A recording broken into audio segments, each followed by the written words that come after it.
It's official. They added giant mechs to D&D as a playable class. So whether you wanted to reenact Neon Genesis Evangelion, or maybe the Jaegers from Pacific Rim, or maybe dive into a bit of a kaiju battle with Mechagodzilla, or get some Power Rangers nostalgia going, there's a ton of references you can go for. But in this video, I think the best option is to go with a mobile suit, or Mobile Suit Gundam. But there's a bit of a challenge that I kind of forced into this build, because mobile suits in the Gundam universe are pretty damn massive, and I want to be as accurate as possible with this build. And the smallest mobile suit in the history of the Gundam series, as far as I've found out, is the Zondo Gai Gundam, standing at a whopping 10 meters tall, which in freedom units is 32 feet. So that is what we have to be able to achieve in order to accurately build a usable mobile suit in Dungeons & Dragons. But if we can go further beyond that, even better. So let's dive in, starting with the species. You might assume that I would choose a human, because throughout the majority of the Mobile Suit Gundam universe, most of the shows are involving more humans. There's a very good reason that I'm not going to go that route. Instead, I'm going with an Aasimar. And there's two major reasons for this. Because one, Aasimars are more celestial, and in the more vague sense, celestial beings are known to come from the stars, where a significant portion of Gundam shows are based. They do get a bunch of features though. There's celestial resistance, so they're resistant to necrotic and radiant damage. They have healing hands, so as a magic action, they can roll some d4s and do some healing. They get the light cantrip, just in case they need to be able to illuminate an area. But what I really care about is the feature Celestial Revelation. So as a bonus action, you can transform for 1 minute. You can only do this once per long rest. When you transform, you get to add your proficiency bonus as extra damage once per turn, and on top of that you can choose a special type of transformation to either get some heavenly wings for some flying speed, necrotic shroud to inflict the frightened condition nearby, but what I really want is inner radiance. And there's a very good reason for this, because inner radiance can do some radiant damage within 10 feet of you. The damage is equal to your proficiency bonus, and my favorite Gundam show is the one that is very different from every other, because while most Gundam shows are epic space operas involving giant militaries that are fighting throughout the stars, my favorite is the one that's a giant tournament arc. I'm talking about Mobile Fighter G Gundam, and the main Gundam in that show, piloted by the protagonist Domon, happens to be piloting the Shining Gundam. So radiating a bunch of light and dealing damage with it, and it empowering your Gundam, is just too fitting for me to pass up that I have to choose this as the species. Then for a background, so much of the Gundam universe is based in outer space, so we're going to take the background Wild Spacer. This gives us skill proficiencies in athletics and survival, while also giving us the tough feat. And considering how much up close and personal battling you have to do, the tough feat is going to help, because it gives you an extra 2 hit points of health per level of your overall build. Then when it comes to the class, it should be no surprise that if you want to be a giant mobile suit mech type character, you should go with an Artificer. This gives you some spellcasting right away, so for some cantrips, grab Sword Burst so you can attack everything around you, Lightning Lure to pull an enemy in and damage them with some lightning damage, and to have a ranged blaster attack, because many of the mobile suits do have the ability to fire a blaster, grab Firebolt. But as another nod to the Shining Gundam, also grab Shocking Grasp, because the main attack that he winds up finishing everybody off with is the finishing move, Shining Finger. Then for some first level spells, just grab Absorb Elements to absorb some elemental damage coming at you and redirect it at an enemy, Cure Wounds to be able to heal yourself, and Fairy Fire. That way you have a bit of a lock-on targeting system built into your mobile suit. Also at first level, you get Tinker's Magic, so you can build some ordinary items. And then at second level, you can replicate a magic item. Now, a lot of mobile suits do have a shield, even if my favorite one doesn't. So I can't just go for my favorite version of Gundam. So we'll try to equip a shield, creating a +1 shield, because replicate magic item allows us to create some of our own magic items. And a +1 shield is really going to help us out. Then, because we will have other ways to enhance our weapons pretty easily, we're going to grab a Wand of the War Mage +1.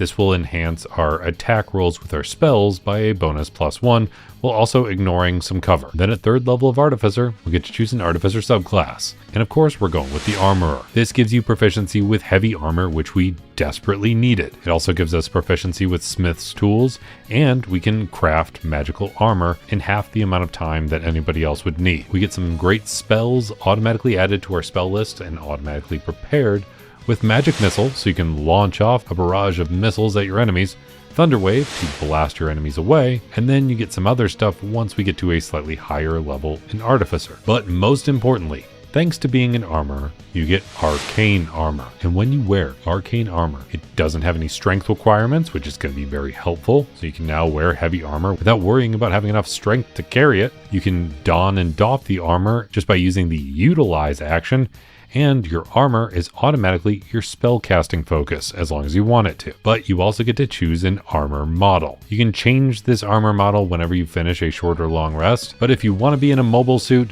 you need to be sticking with one particular type. But we'll go through what most of them do. There's the Infiltrator armor, which enhances your stealth and has a lightning launcher and can boost your speed, which is fine.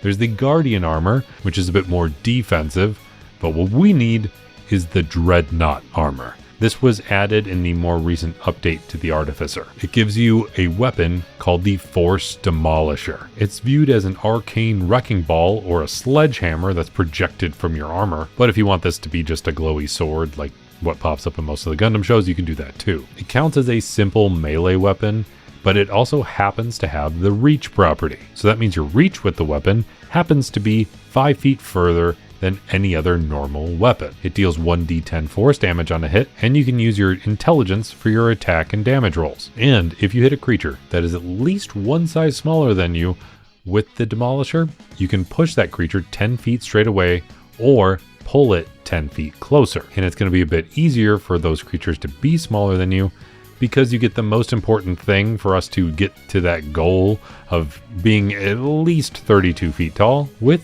giant stature. So as a bonus action, you can transform and enlarge your armor for 1 minute. For the duration, your reach is increased by 5 feet. And don't forget, that adds to your Force Demolisher.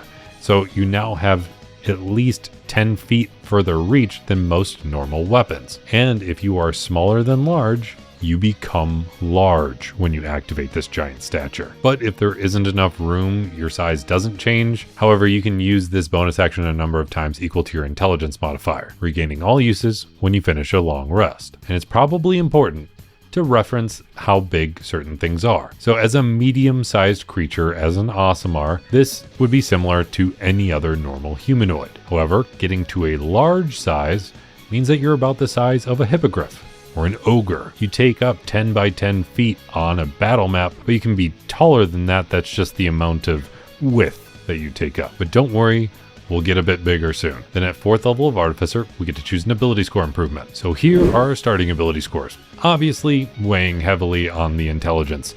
We don't want to ignore wisdom because you need that for some good perception. Constitution is going to be your backup score here, being used for your concentration saving throws, which you have proficiency with. And then we're going to throw some points into dexterity because they are a bit more common than strength saving throws. And we don't need any strength to wield the heavy armor we can wear. Then I really want to hammer in on the armor that you're wearing as much as possible. So I'm going to take a feat. And we're going to take Heavy Armor Master. This will allow us to throw 1 point into Constitution, leaving us with 2 odd scores, which we can address at the same time later. But it also gives us the feature Damage Reduction.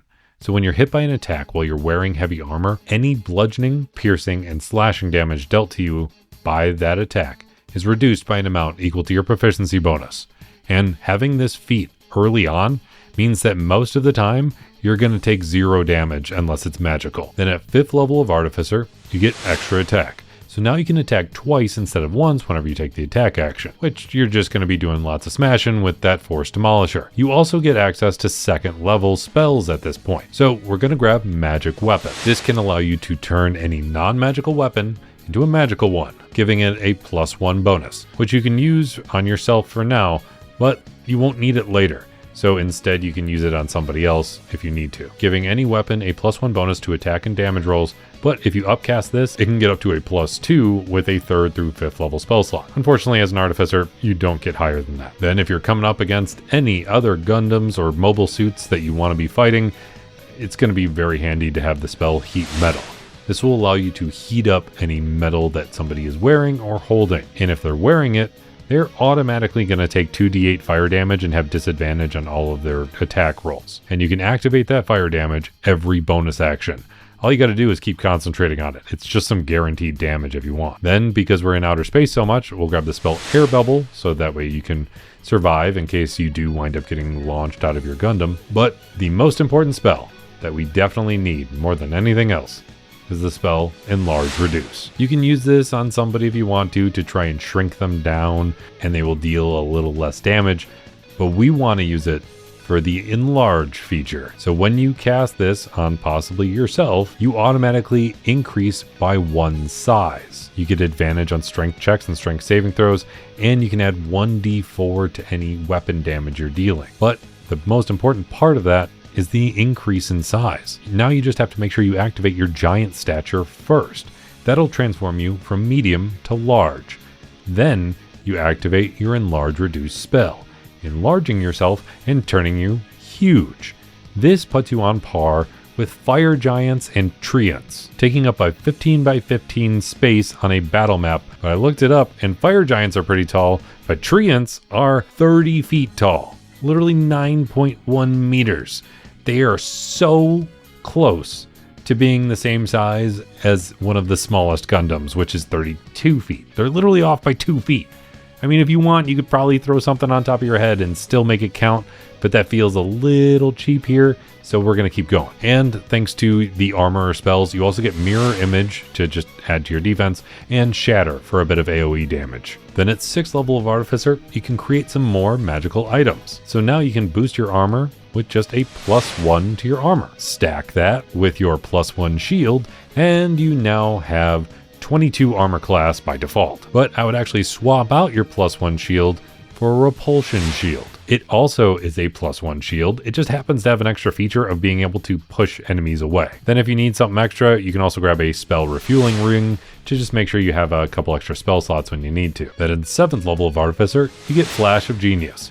So now you can actually use your reaction to add your intelligence modifier to a failed ability check or saving throw. You can use this for an ally or yourself and use it a number of times equal to your intelligence modifier. That means you automatically have a massive boost to all of your saving throws because you can just focus on intelligence now. And speaking of which, at 8th level of Artificer, you get an ability score improvement. So we're going to go ahead and throw 1 point into Constitution and 1 point into Intelligence, rounding them both out. Then at 9th level of Artificer, you get improved armor. So now you get 2 benefits from this.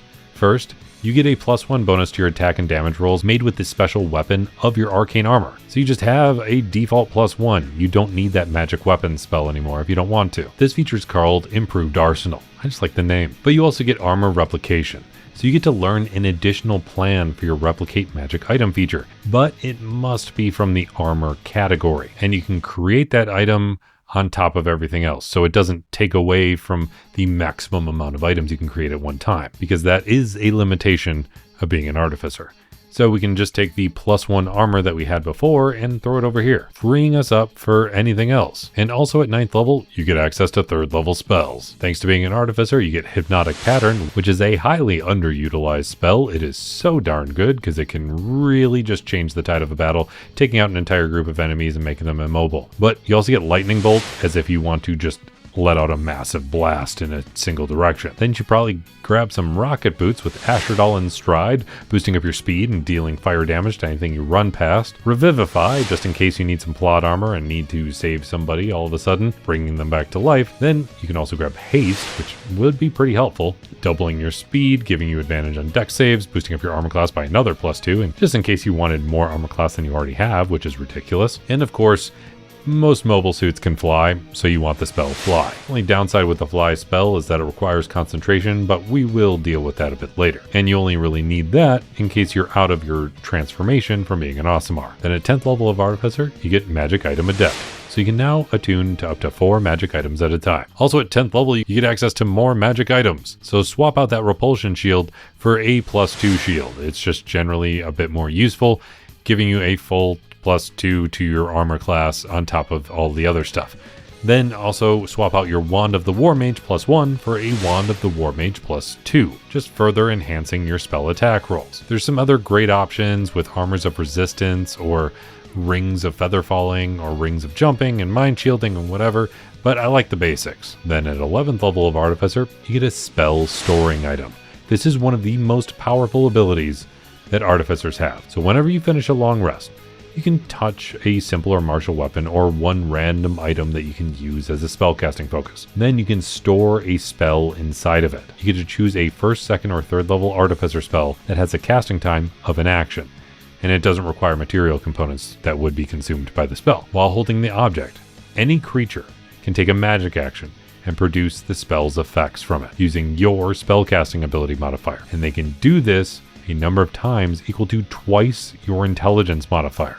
So once you max out your intelligence, that means that you can now cast a 3rd level spell 10 times. That is 10 lightning bolts that you can blast out over and over again. Then at 12th level of Artificer, you get to choose an ability score improvement. So of course, we're going to finally max out that intelligence. It's one improvement later than I usually do it, but I wanted to hit up that constitution early. 13th level of Artificer gives us access to 4th level spells. As an armorer, you automatically get Fire Shield and Greater Invisibility. But as far as some spells I want to choose, we can grab Fabricate, so you can just create whatever you need to on the fly, and Summon Construct, just in case you need to summon a backup mobile suit to help you out. And then at 14th level of Artificer, you get access to Advanced Artifice.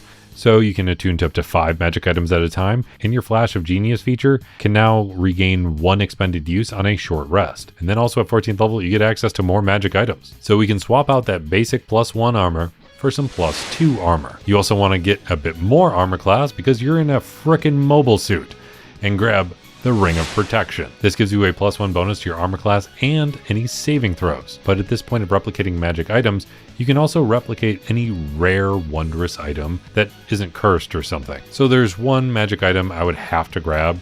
That's the Wings of Flying. So many different Gundams have wings to fly around, and they usually look pretty epic. And since you only have one use of your Aasimar transformation, and you want to use it for Inner Radiance anyways, to make sure you're the Shining Gundam, Wings of Flying are a little easier, because then that gives you a flying speed of 60 feet, and it lasts for an hour and doesn't require concentration.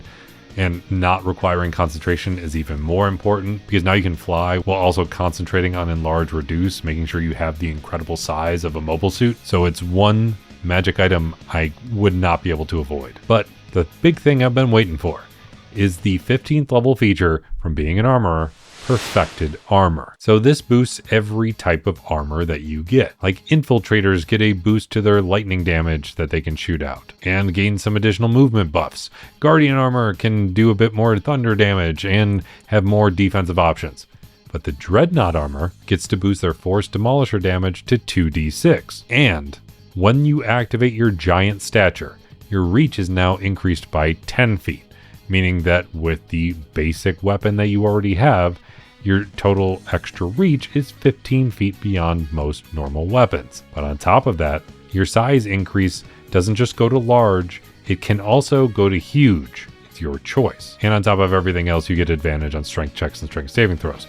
But what I really care about is being able to turn huge, because if you do that first, that means that you can then activate your Enlarge Reduce spell immediately afterwards. And that means that you go from huge to the size category Gargantuan. And this is the largest size you can be in D&D. It's literally the size of a kraken or a purple worm. Fighting a kraken is like fighting Godzilla. It is on the same level as far as size. I mean, historically, krakens are thought of as what the original sightings of the giant squid were, which can grow to the size of 34 feet, meaning that we have officially achieved the smallest size of a mobile suit. But the thing about the gargantuan size is that it is 20 by 20 feet or larger.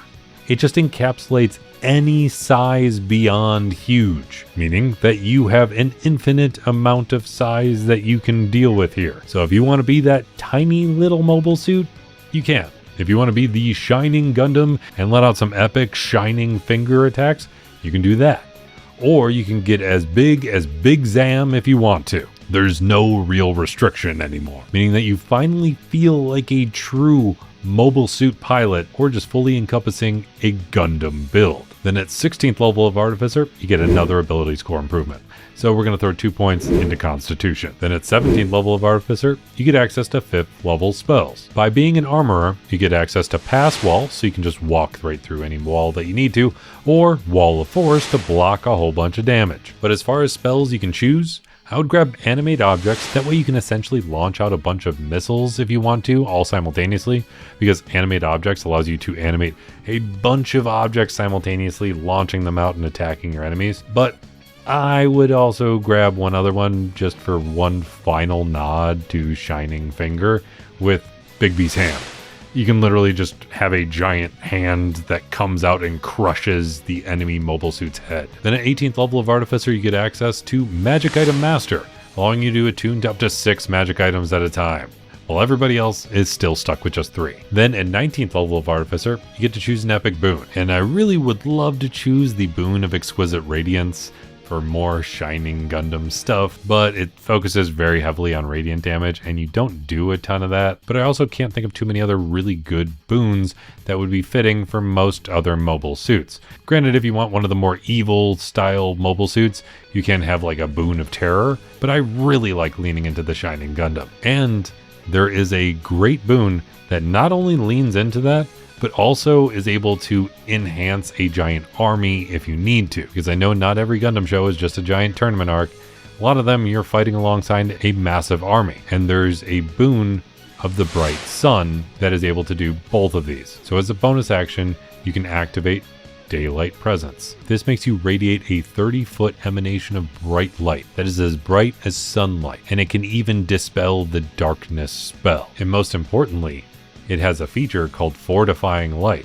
So while your Daylight Presence is active, at the start of each of your turns, you and allies you can see in your Daylight Presence gain 10 temp HP. So at the start of every turn, you have a 10-point shield of health constantly regenerating. And then at 20th level of Artificer, you get Soul of Artifice, giving you magical guidance. So when you finish a short rest, you actually regain all the uses of your Flash of Genius as long as you're still attuned to at least one magic item, and you have Cheat Death. You probably want to feel like the protagonist, and Cheat Death will help with that, because if you're reduced to 0 hit points and not killed outright, you suddenly have some plot armor, because you can disintegrate any number of uncommon or rare magic items created by your Replicate Magic Item feature, and if you do so, your hit points instead change to a number equal to 20 times the number of magic items disintegrated, destroying part of your mobile suit, but getting some health in return. That brings you to 20 levels overall, max level in D&D, and I was so excited that they finally added this subclass. I've been trying to replicate it so many times in so many ways,